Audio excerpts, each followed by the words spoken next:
ஆமென். அல்லேலூயா, அல்லேலூயா.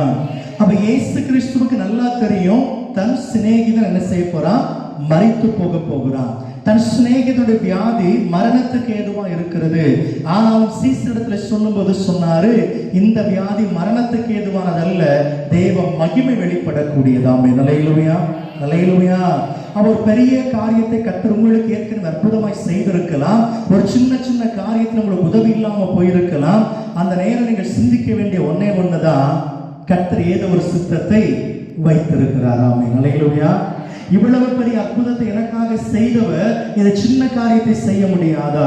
இங்க கேட்கிறவங்க என்ன கேள்வி கேட்கிறாங்க? அது முந்தின 2 அதிகாரத்தை எடுத்து பார்க்கிற போது அங்கே அந்த பிறவிக்குருடனா இருந்த மனிதனை குறித்து வேதம் சொல்லுகிறது.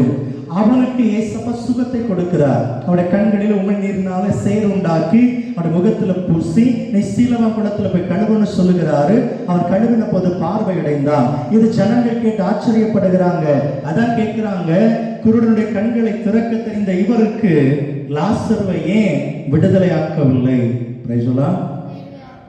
கேன்சரை சுகமாக்கின ஆண்டவருக்கு என் காய்ச்சலை ஏன் மாற்ற முடியாதா? முடியுமா? முடியாது. முடியும்.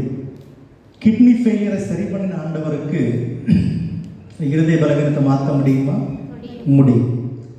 ஒண்ணு இல்லாம இருந்த என்னை உயர்த்தி வைத்த ஆண்டவருக்கு என் கடன்களை மாற்ற முடியுமா? முடியும்.